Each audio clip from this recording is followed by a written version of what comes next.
By the late 50s, enthusiasm for statehood was building in the islands.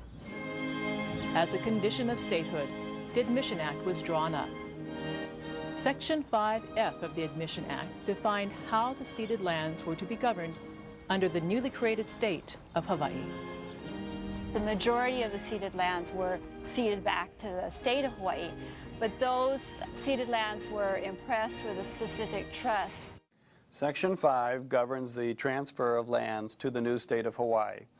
And because the United States had understood these lands were held in trust throughout the territorial period, it reaffirms that in the Admission Act in 1959, and it says the state of Hawaii gets 1.4 million acres, but in trust, and it lists 5 purposes, and you saw on the screen the important one, for the betterment of the conditions of Native Hawaiians.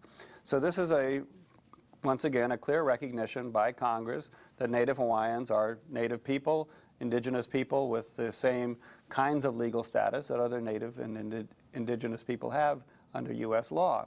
And since then, the state in the next 2 decades failed to implement that responsibility and did not designate any of the revenues from those lands explicitly or directly for Native Hawaiians. Instead, almost all that money went to the Department of Education. In the 1978 Constitutional Convention, the delegates wanted to correct that error and passed a series of, proposed a series of amendments that the voters then approved in the November 1978 election. They created the Office of Hawaiian Affairs. They changed the revenue stream formula to the Department of Hawaiian Homelands. And most significantly for us tonight, they said that the Office of Hawaiian Affairs was to get a pro rata share of the revenue from the ceded lands, from the public land trust, for the purposes of the betterment of the conditions of Native Hawaiians. And so that then led to the implementation. The Office of Hawaiian Affairs came into being, and in 1980, the state legislature passed a law designating that the Office of Hawaiian Affairs should get 20% of the revenues from these public lands. If we were to examine the history of these lands, we would also see that at the time that the Mahele was established, that the principles laid out that the Native Hawaiian people would have had a chance to separate out their claim in these lands, so that when these lands were established, the Crown lands and the government lands back in the Mahele, they all have a phrase that goes with in the law that sets these lands aside, which translated says, reserving only the rights of the Native Hawaiian people, the Kuaina, who live on these lands. And that meant that the people would have a chance to make a claim on these lands and also have a right to have access to these lands. What's important is recognition that there are injustices that need to be dealt with and understood and rectified. You know, I think back in the civil rights period in the 1960s where we came to realize that it was not a black versus white situation, but blacks and whites together against injustice.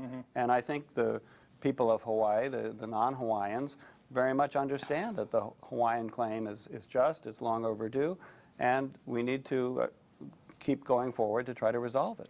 When we talk about the ceded lands, they comprise over 95% of all the lands that the state holds or owns, and they encompass a wide range. Schools, hospitals, conservation areas, agricultural lands, our harbors, our airports, those are on ceded lands. The state receives income from those lands in a lot of different ways. For more than 20 years after statehood, there were no payments made for that part of the public land trust provision that was specifically designated for the betterment of the conditions of Native Hawaiians. In 1978, a constitutional convention was held. The Hawaiian Affairs Committee recognized that there was an obligation on the part of the state because of the Admission Act to at least serve in part the purpose of the betterment of the conditions of Native Hawaiians. The provision on the ceded lands had not been fully recognized, the public trust had not been acknowledged, and so OHA evolved out of that in a very timely way. The Office of Hawaiian Affairs was created as a recipient for the ceded lands revenues. The legislature had the responsibility of determining what percentage of the ceded lands revenue would be appropriated for the Office of Hawaiian Affairs. No one knew what the income was from ceded lands because the lump sum total of it had been taken into the budget and used for education up to that time. We initially looked at the pro rata share of the trust income from the ceded lands at a very low amount. I think the first bill we passed out of the Senate on OHA was for 5% of the ceded land income to go to OHA. After a compromise, it was decided the percentage would be 20%.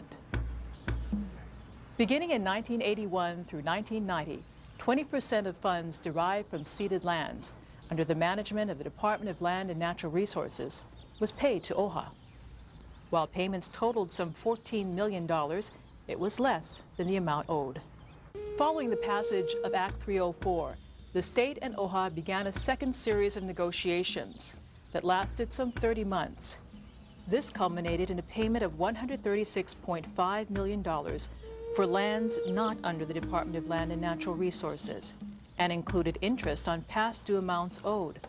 However, this amount was still less than the total retroactive payment owed of $141.8 million. In 1993, President Clinton signed the Apology Law. This joint resolution of Congress apologizes to Native Hawaiians for the overthrow of the Kingdom of Hawaii.